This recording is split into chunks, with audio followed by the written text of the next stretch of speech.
नमस्कार विद्यार्थी मित्रांनो, मराठी नोकरी यूट्यूब चॅनलवर आपल्या सर्वांचं स्वागत आहे। तर मित्रांनो, आज आपण या व्हिडिओमध्ये पहा सर्वात महत्त्वाचं म्हणजे जी पोलीस भरती 2023 मध्ये झालेली आहे, तर त्यामध्ये विचारण्यात आलेले जे काही महत्त्वाचे प्रश्न आहेत, असे प्रश्न आजपासून आपण एक व्हिडिओ सीरीज सुरू करत आहोत।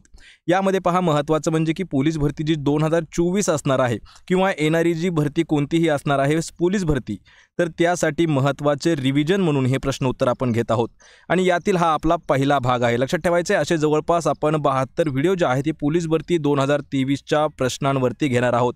हा जो पहिला भाग आहे यामध्ये आपण मुंबई पोलीस आयुक्तालय 2023 ची प्रश्नपत्रिका पाहणार आहोत। तर मित्रांनो, आपल्याला या व्हिडिओची जर PDF डाउनलोड करायची असेल तर पहा मराठी नोकरी या नावाने आपलं एक टेलिग्राम चॅनल आहे, त्याची लिंक मी तुम्हाला डिस्क्रिप्शनमध्ये दिलेली आहे। त्या ठिकाणी PDF आपल्याला फ्रीमध्ये मिळून जाईल। सोबतच पहा आपला WhatsApp चॅनल देखील आहे, त्याचीही लिंक मी तुम्हाला डिस्क्रिप्शनमध्ये दिलेली आहे। चॅनलवरती जर नवीन असाल तर लगेच आपल्या मराठी नोकरी या यूट्यूब चॅनलला सबस्क्राइब करून ठेवा, म्हणजे तुम्हाला डेली याच पद्धतीचे पहा पोलीस भरती आणि जेवढ्या काही आपल्या TCS IBPS पॅटर्ननुसार होणाऱ्या परीक्षा आहेत त्यासाठी महत्त्वाचे प्रश्न आपण या ठिकाणी उपलब्ध करून देत आहोत। चला तर व्हिडिओला सुरुवात करूया। तर पहा आपला प्रश्न पहिला असणार आहे, नाटो सायबर संरक्षण गटात सामील होणारा पहिला आशियाई देश कोणता आहे। मित्रांनो, या प्रश्नपत्रिकेत म्हणजे या व्हिडिओमध्ये जेवढे काही प्रश्न विचारलेले आहेत हे पूर्ण प्रश्न 2023 चे जशास तसे आलेले प्रश्न आहेत। यामध्ये पहा या प्रश्नाचं उत्तर काय असणार आहे, दक्षिण कोरिया। पर्याय क्रमांक 2 आपलं या प्रश्नाचं उत्तर होईल। तर यामध्ये काही महत्त्वाचे पॉइंट्स देखील आहेत, तर पॉइंट्स काय आहेत पहा, तर नाटो सायबर संरक्षण गटात सामील होणारा कोणता देश आहे, दक्षिण कोरिया हा देश पहिला आशियाई देश ठरलेला आहे। यामध्ये दुसरा पॉइंट काय आहे, तर नाटो सायबर संरक्षण गट जो आहे याची स्थापना 2008 मध्ये झाली। लक्षात ठेवायचं आहे, नाटोचा आपल्याला फुल फॉर्म देखील विचारला जाऊ शकतो। या ठिकाणी आपण मराठीमध्ये घेतलेला आहे, तसेच मी तुम्हाला इंग्रजीमध्ये देखील सांगतो। तर नॉर्थ अटलांटिक संधी संघटना म्हणजेच नॉर्थ अटलांटिक ट्रिटी ऑर्गनायझेशन म्हणजेच नाटो। तर नाटोची स्थापना आहे पहा 1949। कधी, 1949। पण या ठिकाणी काय दिलं आहे, तर नाटो सायबर संरक्षण गट याची जी स्थापना आहे ती आहे 2008।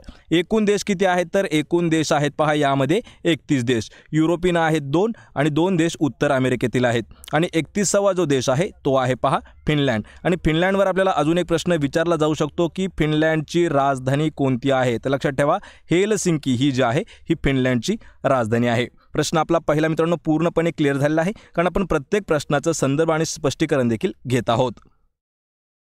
तर पहा प्रश्न दुसरा आहे, स्वतंत्र भारतातील पहिले मुख्य निवडणूक आयुक्त म्हणून डॅश यांची नेमणूक करण्यात आली होती। पहा भारतातील, स्वतंत्र भारतातील, लक्षात ठेवायचे स्वतंत्र भारतातील म्हणजे कधी, तर 15 ऑगस्ट 1947 नंतर भारतातील पहिले मुख्य निवडणूक आयुक्त म्हणून कोणाची नियुक्ती झाली होती।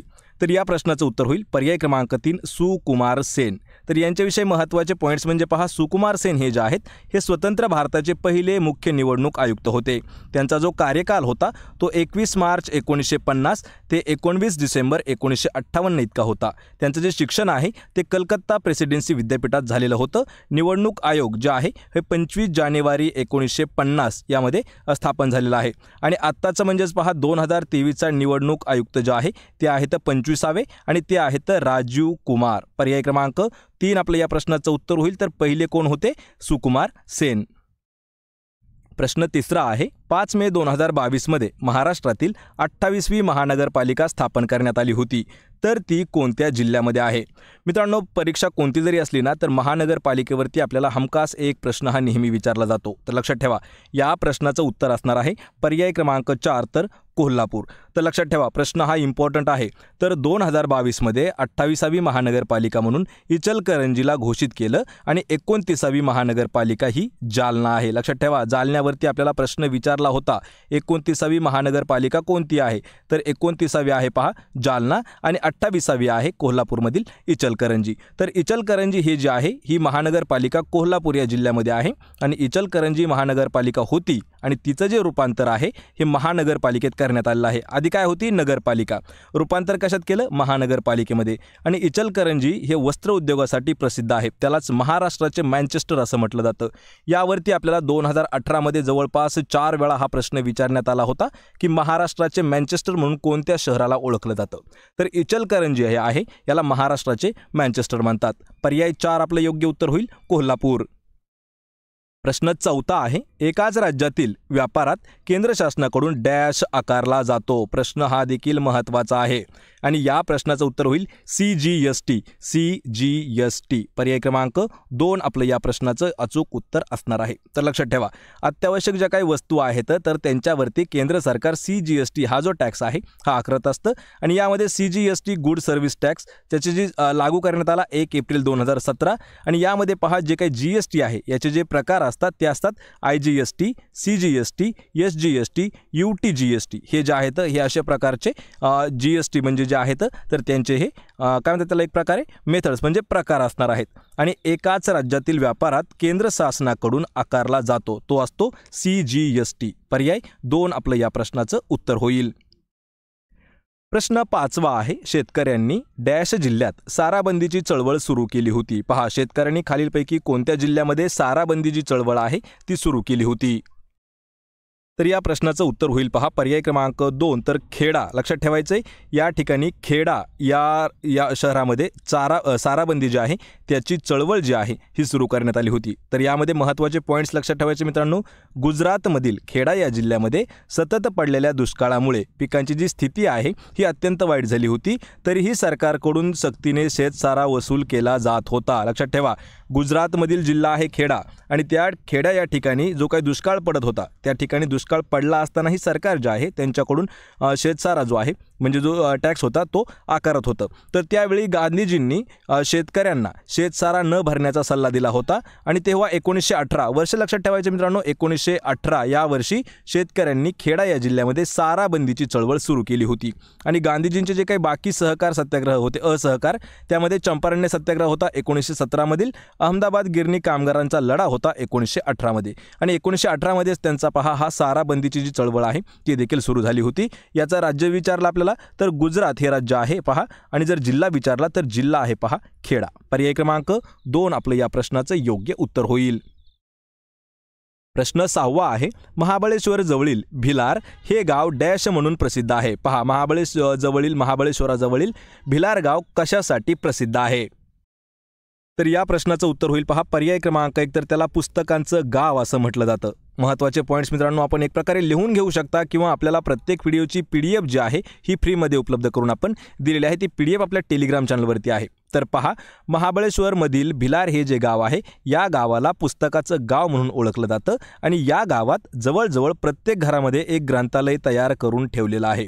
ही जी संकल्पना आहे ही इंग्लंडमधील वेल्स काउंटीच्या आत असलेल्या हे ऑन वे या शहरापासून प्रेरित करण्यात आलेली आहे आणि पुस्तकांचे गाव म्हणून भिलार हे गाव प्रसिद्ध आहे. पर्याय 1 आपलं या प्रश्नाचं योग्य उत्तर होईल. प्रश्न 7 आहे, हल्ली या शब्दाचा विरुद्धार्थी शब्द निवडायचा आहे. पहा, हल्लीचा विरुद्धार्थी शब्द आपल्याला महत्त्वाचं म्हणजे पहा मित्रांनो, या ठिकाणी कोणतीही स्पर्धा परीक्षा जर आली तर त्यामध्ये समानार्थी शब्द सोबतच विरुद्धार्थी शब्द हे आपल्याला महत्त्वाच्याने नेहमी विचारले जातात. तर याच ठिकाणी आपल्याला हल्ली या शब्दाचा विरुद्धार्थी शब्द सांगायचा आहे आणि या प्रश्नाचं उत्तर होईल पर्याय क्रमांक 4 तर पर्याय 2 आणि 3 हे जे आहेत ते दोन्हीही आपले ऑप्शन बरोबर असणार आहेत. हल्ली म्हणजे काय, एक प्रकारे पहा पूर्वी आणि नंतर हे जे आहेत हे दोन्हीही ऑप्शन आपले बरोबर आहेत म्हणजेच पर्याय क्रमांक 4 आपले योग्य उत्तर होईल. पहा, हल्ली या शब्दाचे विरुद्धार्थी शब्द काय होतात, पूर्वी आणि नंतर. ऑप्शन क्रमांक 4 आपलं योग्य आन्सर होईल. प्रश्न 8 आहे, वरुणा हा द्विवार्षिक नौदल सराव भारतीय नौदल आणि इतर कोणत्या नौदलादरम्यान आयोजित करण्यात येतो. प्रश्न महत्त्वाचा आहे आणि जेवढे काही भारतासोबत महत्त्वाचे जे काही नौदल सराव होतात किंवा भारतीय नौदल होतात किंवा जे आर्मीमध्ये सराव होतात ते आपल्याला सराव महत्त्वाचे असतात. त्यावर आपण डीपमध्ये एक व्हिडिओ लवकरच घेऊन येणार आहोत. तर या ठिकाणी काय आहे, वरुणा किंवा वरुण कधी आपला शब्द विचारला जातो.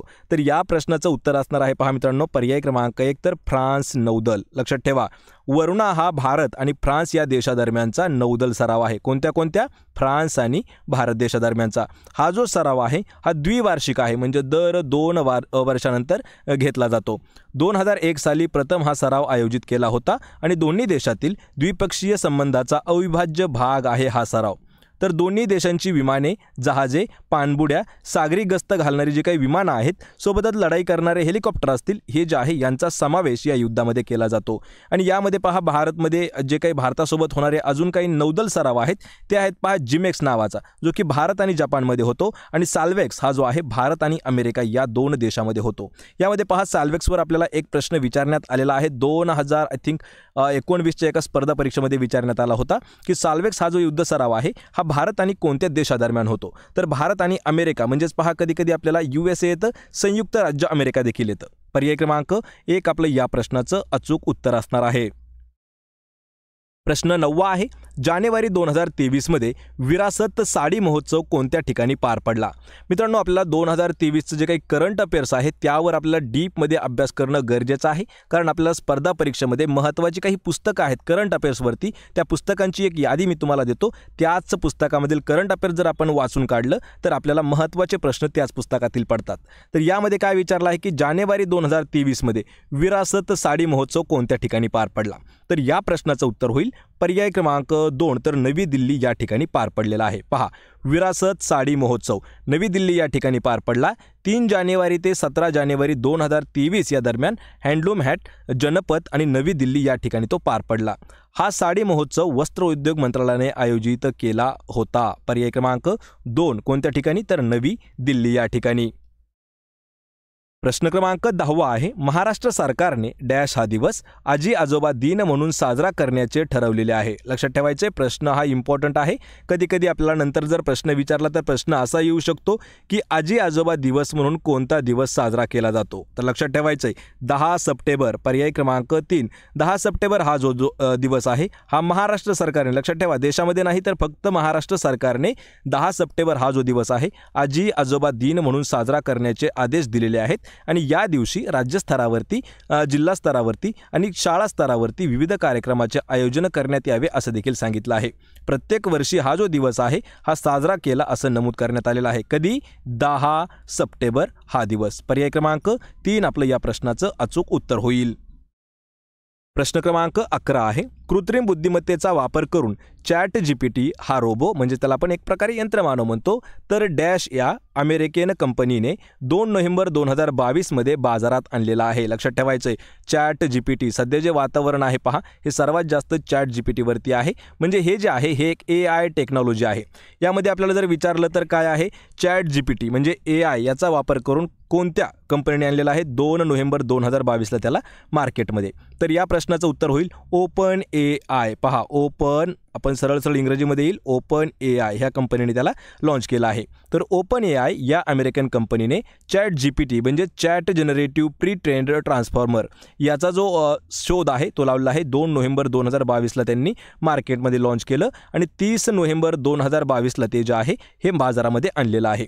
यामध्ये हे एक भाषा मॉडेल आधारित चॅटबॉट आहे। वापरकर्त्यांना इच्छित असणारी लांबी, त्याचं स्वरूप, त्याच्या शैल पातळीवरती संभाषण आणि सुधारण्यात येणाऱ्या चालवण्यास असणारं सक्षम काम जे आहे हे करतं पहा चॅट GPT। पर्याय क्रमांक 1 आपलं या प्रश्नाचं उत्तर होईल।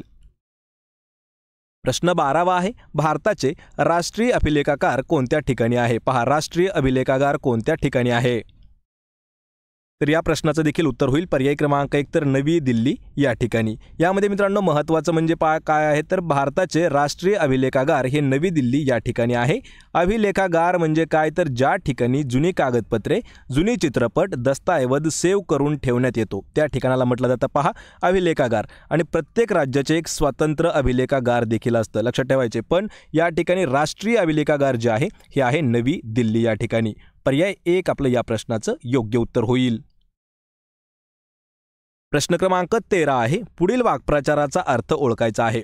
या ठिकाणी आपल्याला वाक्प्रचार काय दिलेला आहे, तर फारकत होणे या वाक्प्रचाराचा अर्थ आपल्याला सांगायचा आहे।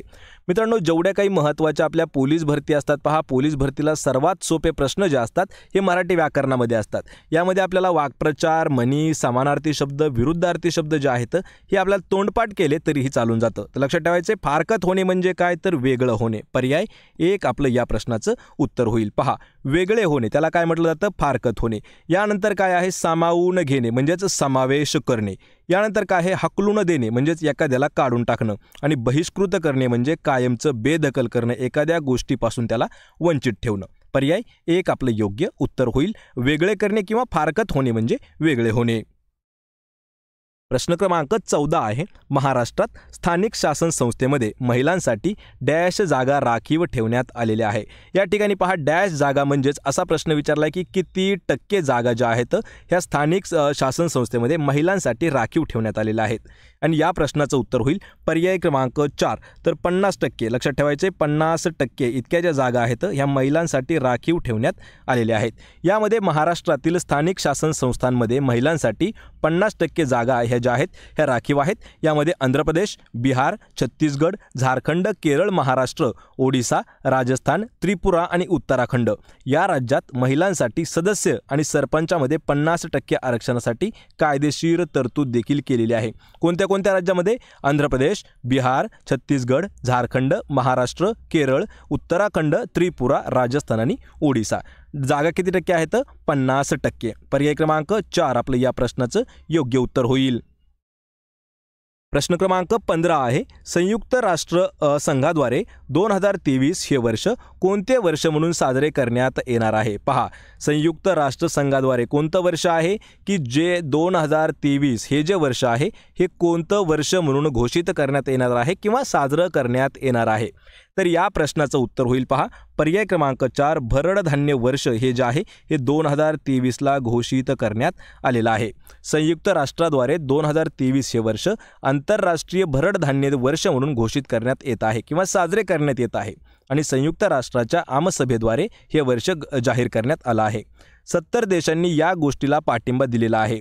हे वर्ष भरड धान्य वर्ष म्हणून लागू केल्यामुळे भरड धान्याबाबत जागरूकता, आरोग्याशी संबंधित धोरण आखताना देशांना मदत होणार आहे. पर्याय 4 आपलं या प्रश्नाचं अचूक उत्तर असणार आहे. प्रश्न क्रमांक 16 आहे. 1 जानेवारी 2023 रोजी डॅश या देशाने युरो हे चलन स्वीकारलेलं आहे. पहा, युरो हे जे चलन आहे हे कोणत्या देशाने स्वीकारलं आहे? तर या प्रश्नाचं उत्तर होईल पर्याय क्रमांक 4 क्रोएशिया. 1 जानेवारी 2023 या दिवशी क्रोएशियाने युरो हे जे चलन आहे हे स्वीकारलं आहे आणि युरो झोनमध्ये सामील होणारा क्रोएशिया हा जो आहे हा 27व्या क्रमांकाचा देश ठरला आहे. युरो हे चलन 1 जानेवारी 1999 पासून लागू करण्यात आलेलं आहे आणि 2023 मध्ये क्रोएशिया या देशानं युरो हे चलन जे आहे हे चलनामध्ये आपल्या स्वीकारलं आहे. पर्याय 4 आपलं योग्य उत्तर होईल क्रोएशिया. प्रश्न क्रमांक 17 आहे. जय जय महाराष्ट्र माझा, गरजा महाराष्ट्र माझा या गीताला राज्यगीताचा दर्जा देण्यात आला आहे. तर हे जे गीत आहे हे कोणी लिहिलेलं आहे? पहा, सदर गीत म्हणजे हे जे दिलेलं गीत आहे जय जय महाराष्ट्र माझा, गरजा महाराष्ट्र माझा या गीताला राज्यगीताचा दर्जा दिला आहे. पण या गीताचं लेखन जे आहे हे कोणी केलं आहे? या प्रश्नाचं उत्तर होईल पर्याय क्रमांक 3 तर राजा बडे यांनी या गीताचं लेखन केलं आहे. लक्षात ठेवायचं कोणी? राजा बडे यांनी. तर या गीताचे जे संगीतकार आहेत ते आहेत श्रीनिवास खळे. पहा, श्रीनिवास खळे आहेत संगीतकार आणि गीताचे गायक जे आहेत हे आहेत शाहीर साबळे. 19 फेब्रुवारी 2023 पासून या गीताला राज्यगीताचा दर्जा जो आहे हा देण्यात आलेला आहे आणि स्वतःचे राज्यगीत असणारे महाराष्ट्र 12वे राज्य ठरलेलं आहे. म्हणजे यापूर्वी असे 11 राज्य होते पहा की ज्या राज्यांना स्वतःचं राज्यगीत होतं आणि महाराष्ट्राला देखील मिळालं आहे आता आणि महाराष्ट्र हा 12व्या क्रमांकाचं राज्य आहे की त्याला स्वतःचं राज्यगीत आहे. पर्याय 3 आपलं या प्रश्नाचं योग्य उत्तर होईल.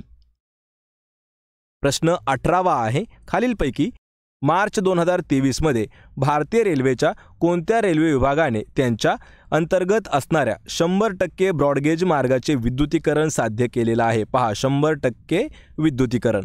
तर या प्रश्नाचं उत्तर काय होईल? पहा, पर्याय क्रमांक 1 तर मध्य रेल्वे, सेंट्रल रेल्वेने. तर मध्य रेल्वेने सर्व ब्रॉडगेज मार्गावरती 3825 किलोमीटर 100% रेल्वे विद्युतीकरण साध्य केलेलं आहे. मध्य रेल्वेचा शेवटचा नॉन इलेक्ट्रिफाईड सेक्शन म्हणजेच सोलापूर विभागातील आरसो रोड, लातूर रोडचे विद्युतीकरण त्यांनी शेवटचं आहे ते पूर्ण केलं होतं आणि मध्य रेल्वेने सर्व ब्रॉडगेज मार्गावरती पूर्णपणे विद्युतीकरण केल्याने दरवर्षी 5 लक्षात ठेवा 5.204 इतका लाख टन कार्बन फूटप्रिंट कमी करण्यास मदत झालेली आहे. पर्याय 1 आपलं योग्य उत्तर होईल. प्रश्न क्रमांक 19 आहे 2023च्या जागतिक सुरक्षा परिषदेचे आयोजन कोणत्या ठिकाणी करण्यात आलेले आहे? कधीचं 2023ची जी जागतिक सुरक्षा परिषद झाली त्याचं आयोजन कोणत्या ठिकाणी करण्यात आलं? या प्रश्नाचं उत्तर होईल पर्याय क्रमांक 4 तर जयपूर या ठिकाणी करण्यात आलेलं आहे. मित्रांनो, या ठिकाणी महत्त्वाचे आपल्याला पॉईंट्स लक्षात आले पाहिजे की 2023ची जागतिक सुरक्षा परिषद झाली ती जयपूर या ठिकाणी आयोजित करण्यात आली होती. भारताचे रेल्वे संरक्षण दल आणि UIC यांच्यामध्ये भागीदारीमध्ये ही परिषद आयोजित करण्यात आली होती. या परिषदेचं ब्रीदवाक्य काय आहे? तर रेल्वे संरक्षण नीती, प्रतिसाद व भविष्य वेध हे याचं ब्रीदवाक्य आहे. आणि 2023ची ही परिषद 18वी परिषद होती. कधीकधी आपल्याला प्रश्न विचारला जाऊ शकतो की 18वी जागतिक सुरक्षा परिषद कोणत्या ठिकाणी आयोजित करण्यात आली? तर जी 2023ला झालेली आहे पहा, तर ती 18वी परिषद होती. आणि 2022 सालची जी 17वी परिषद होती ही तर वॉर्सा पोलंड या ठिकाणी आयोजित करण्यात आलेली होती. पर्याय 4 आपलं या प्रश्नाचं उत्तर होईल जयपूर. प्रश्न 20 आहे लोकशाहीर अण्णाभाऊ साठे यांच्या पुतळ्याचे नुकतेच कोणत्या देशामध्ये अनावरण करण्यात आलेले आहे? या प्रश्नाचं उत्तर होईल पर्याय क्रमांक 1 तर रशिया या देशामध्ये. कधीकधी आपल्याला रूस असाही शब्द विचारला जाऊ शकतो कारण रूस हा जो शब्द आहे हा हिंदी वर्ड आहे. तर लोकशाहीर अण्णाभाऊ साठे यांच्या पुतळ्याचं अनावरण हे जे आहे हे रशियामध्ये करण्यात आलं आहे. लक्षात ठेवा, महत्त्वाचा हा प्रश्न आहे. तर अण्णाभाऊ साठे यांचा जन्म 1920 साली सांगली या ठिकाणी झालेला आहे. अण्णाभाऊ साठे हे समाजसेवक, कवी आणि लेखक म्हणून प्रसिद्ध आहेत. दलित साहित्याचे संस्थापक म्हणून त्यांना श्रेय दिले जाते. फकीरा ही 1959 राज्य सरकारच्या उत्कृष्ट कादंबरीचा पुरस्कार देखील त्यांना मिळाला आहे. या ठिकाणी फकीरावरती आपल्याला प्रश्न विचारला जातो की फकीरा ही जी कादंबरी आहे याचे लेखक कोण आहेत?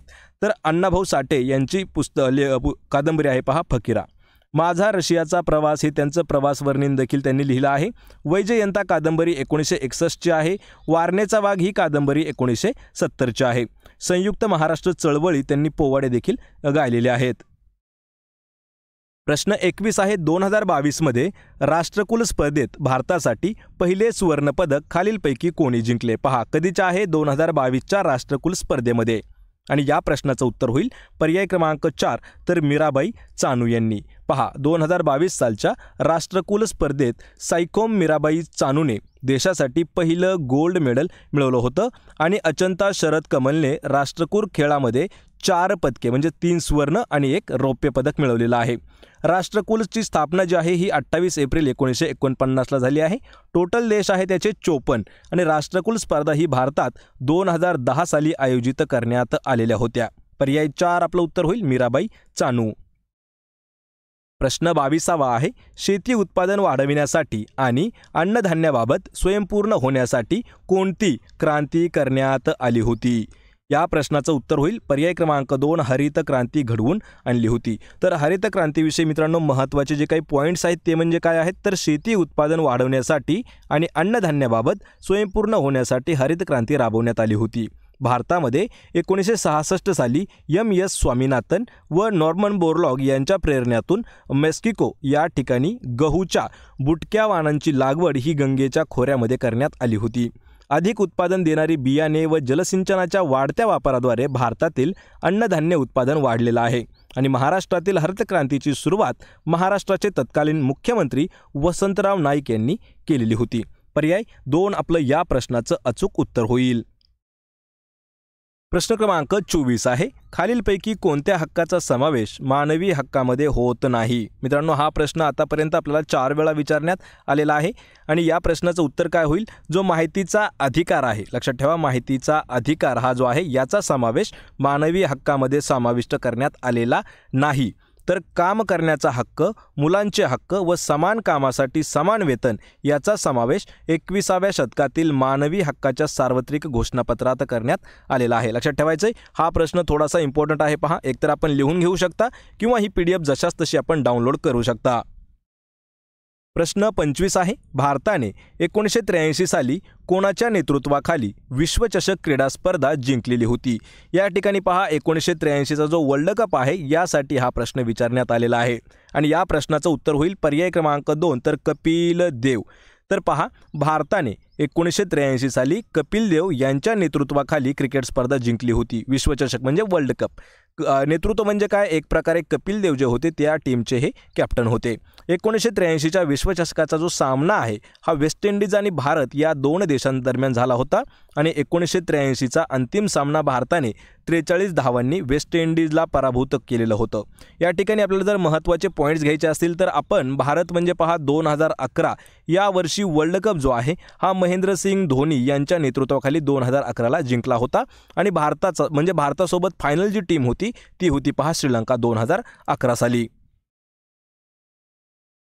तर मित्रांनो, आज आपण या व्हिडिओमध्ये येथेच थांबणार आहोत. या 25 प्रश्नापैकी किती प्रश्नाचे उत्तर देता आले हे मला कमेंट करून नक्की सांगा. व्हिडिओ जर आवडला तर व्हिडिओला आपल्या लाईक करा, मित्रांमध्ये व्हिडिओ शेअर करा आणि आपल्या मराठी नोकरी या यूट्यूब चॅनलला सबस्क्राईब करा.